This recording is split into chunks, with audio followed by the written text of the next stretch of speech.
Hello everyone, and I hope you all are doing pretty fine. So today we are seeing a very important concept of finding the electric field in a cavity. Uh, Exactly इस concept में क्या होता है, there is a solid body and you cut out a part of it, and जो बचा हुआ part है, now different questions can be asked कि they can ask you inside, पहले तो they can ask you electric field inside the cavity due to the remaining part. Okay, now they can also ask you the electric field inside that remaining part, somewhere inside that remaining part also. They can also ask you the electric field outside the complete body after cutting out the part. तो तीन type के question इसमें बनते हैं, ठीक है. Also this is very much relevant. So today what we are doing is, जो bodies हम ले रहे हैं वो सारी की सारी जो बॉडीज हैं, those are all basically dielectric kind of bodies, or they are all insulating bodies, or basically they are all insulators in a way कि जो चार्ज है वो सारा का सारा उनके वॉल्यूम पे डिस्ट्रीब्यूटेड है ना, तभी ये रेलेवेंट है.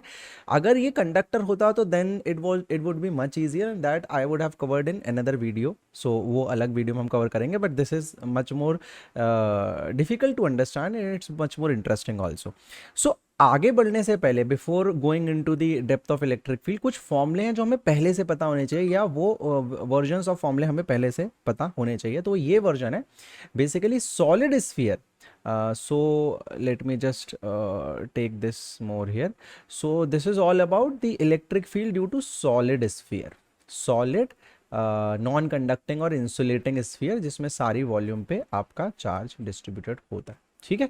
तो इसके लिए मैंने तीन फॉर्मूले आपके लिए लिखे हुए हैं, that is outside a point. तो आपको ये फॉर्मूले तो आते होंगे I guess, K Q by R square है ना, सरफेस पे it is K Q by small R square, and inside it is not zero since there is charge inside the body also, so it is K Q small R by capital R cube. Small R हर जगह the general distance and capital are is the radius. But हमें ये वाले फॉर्मूले इनके याद रखने हैं, डेंसिटी वाले. तो इसको डेंसिटी में कैसे कन्वर्ट करते हैं, के को आप 1/4 पाई एप्सिलॉन लिखेंगे, एंड देन उसको जो डिनोमिनेटर है वहाँ पे वॉल्यूम का फॉर्मूला बनाने की कोशिश करेंगे, तो 4/3 पाई आर क्यूब से मल्टीप्लाई डिवाइड करेंगे, and then you will get the rho. Basically rho जो है यहाँ पे वो कुछ नहीं है, वो total charge upon total volume है. And also always remember that we are assuming the density to be uniform, तभी इन क्वेश्चंस को हम एक लेवल तक जाके बना सकते हैं. If the density is non uniform तो वैसे भी आपके सिलेबस में इंक्लूडेड नहीं है इसका, इस लेवल का, but it can be done again bye integration and all दो सर्टेन मेथड. उसको भी हम किसी दूसरे वीडियो में कभी ना कभी देखेंगे. सो बेसिकली अब ये फॉर्मूले जब आपको याद होंगे, सी इसमें सबसे रेलेवेंट जो फॉर्मूला अभी हमारे लिए होने वाला है, जो एग्जांपल हम लेंगे उसमें रो r/3 एप्सिलॉन होने वाला है, अच्छे से देख लीजिए. एंड ऑल्सो बाहर का तो वो जो भी पॉइंट होगा will be taking accordingly. So now let us get back to the main thing. So इसमें ये पूछा गया, जैसे for example let's take a question and generalise it in a way कि अगर हम एक पॉइंट लें, मान लीजिए यहाँ पे Q, ठीक है, it is a general point Q inside the cavity, ठीक है, और it is at some distance है ना, सम डिस्टेंस r1 r2 जो भी डिस्टेंसेस पे वो ले लेंगे. तो हम क्या करते हैं, पहले अज्यूम करते हैं, let us try to understand कि एग्जैक्टली क्या हो रहा है. सो इसको मैंने थोड़ा बड़ा कर दिया आपके समझाने के लिए. And let us plot the electric field. So अगर मान लीजिए for example we can clearly see कि this is a positive charge, this clearly is a positive charge, the remaining part. So let us assume that not the remaining part, but let us assume कि there was a whole charge, ठीक है, एक complete charge था जिसकी वजह से obviously positive था, तो उसकी वजह से इलेक्ट्रिक फील्ड कुछ यहाँ पे होगी, है ना. और इस बचे हुए वाले चार्ज की वजह से भी जो इलेक्ट्रिक फील्ड होगी हम ये कह सकते हैं यहाँ पे होगी. नहीं, ये कहना गलत है, क्योंकि अभी हमें पता नहीं है उसकी एग्जैक्ट डायरेक्शन क्या है, क्योंकि पार्ट कट हो चुका है. तो जो नेट बड़ा चार्ज था उसकी इलेक्ट्रिक फील्ड की डायरेक्शन यहाँ होगी, पहला. तो this is due to the net, है ना, E net in this particular direction.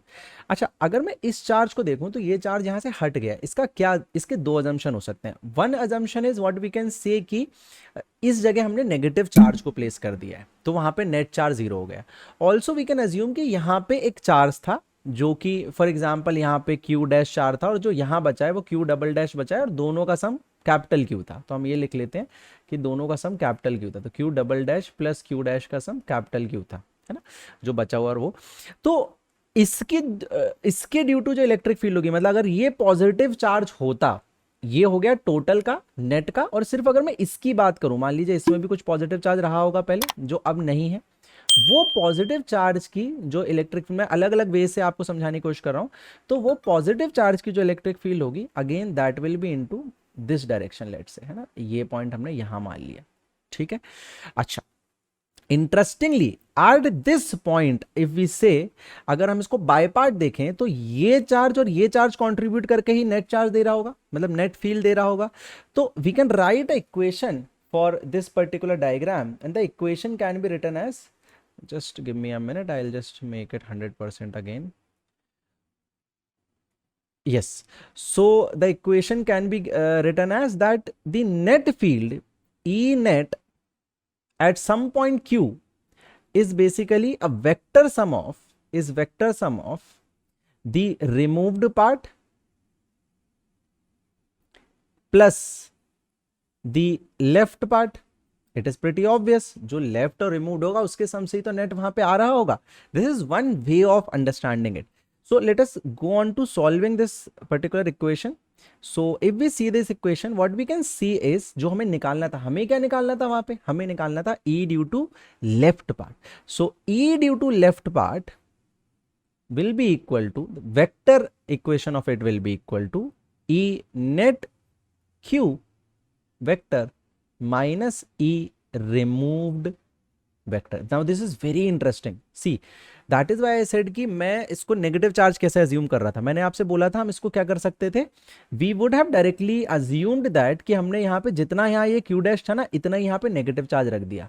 तो इससे यहाँ पे नेट चार्ज कितना हो गया, इससे यहाँ पे जो नेट चार्ज हो गया वो हो गया आपका 0. ये बात आपको समझ आ रही है इस इक्वेशन को देख के. If you able to understand see this equation, आप इस इक्वेशन को आराम से देखिए. Let me this equation.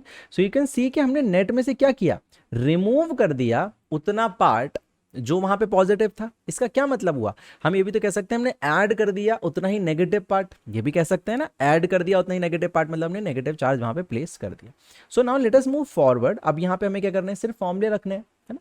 सो अगर हम यहाँ पे ई लेफ्ट देखें, so that will be equal to, अब हम इसका वेक्टर फॉर्म को लिखना चाहते हैं, है ना. तो वेक्टर फॉर्म किस तरीके से लिखेंगे, हमें पता है ये जो क्यू पॉइंट है, अगर हम नेट के लिए देखें तो वो अंदर है, तो उसका जो फॉर्मूला आ रहा था वो आ रहा था रो आर बाय 3 एप्सिलॉन नॉट. लेकिन ये जो आर है यहाँ पे, फॉर एग्जांपल ये जो आर है इसको मैं R1 कह देता हूं, तो ये R1 कैप ही इसका डायरेक्शन भी हो गया, है ना. ये R1 कैप, मैंने उसी के डायरेक्शन को R1 कैप मान लिया. एंड फॉर एग्जांपल ये जो डिस्टेंस है ये R2 है, मैंने इसको इसको R2 कैप मान लिया. अभी देखिए बहुत इंटरेस्टिंग चीज होने वाली है, ठीक है. तो ये हो जाएगा रो, अब ये R2, इसको R1 लिख लिया हमने, इसको R2 लिख लिया, ठीक है. So this is row R2, give me 1 minute, और ये आ गया आपका R2 का कैप, ठीक है, अपॉन 3 एप्सिलॉन. ऐसा क्यों लिखा, क्योंकि दोनों पॉइंट अंदर थे. अगर हम इसको और पर्टिकुलरली सॉल्व करें, थोड़ा सा और आगे इसमें बढ़े, so what we can see is E left can be written as, inside the cavity can be written as rho R1 vector by 3 epsilon minus rho R2 vector upon 3 epsilon nought, और it can also be written as rho R1 vector minus R2 vector upon 3 epsilon naught. Ab now you will see a very interesting thing you will observe here, that what is this R1 minus R2 vector. If we again look this particular diagram and if we see it vectorly, clearly we can see that there is this important relation that is coming out here. That is, if we see this is the R1 vector, so we can draw it here. So this is the R1 vector and this is the R2 vector, okay, and this is, we can say that this is yahan se yahan pe we can assume that this is CP vector, for example, okay. So this is CP vector. So can we write like CP vector plus R2 vector, इसको नीचे लिख देते हैं, CP vector plus R2 vector is equal to R1 vector, or can we also write it like CP vector is equal to R2 minus R1 का vector. So let us go back again to our 100%, and what we get here is we can replace this value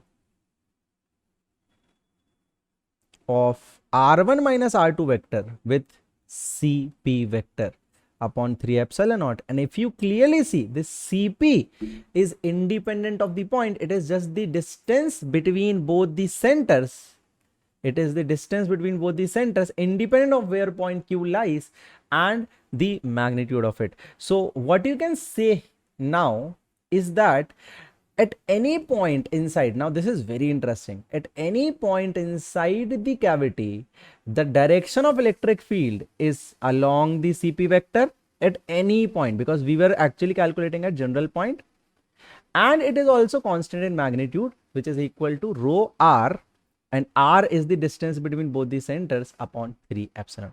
I hope you got the sense of what I was saying. So this is a constant field. It's a constant field, and if you go and look in JEE Advanced 2011, this question was asked in a very different form, but it was very easy to grab if you knew this concept already. Now you can generalize and use, see, so the most difficult type of question I have already told you, in which the formula of inside electric field was used, but now you can understand that for any particular case, you just need to change the formula correctly and use the vectors rightly. I hope you get the concept.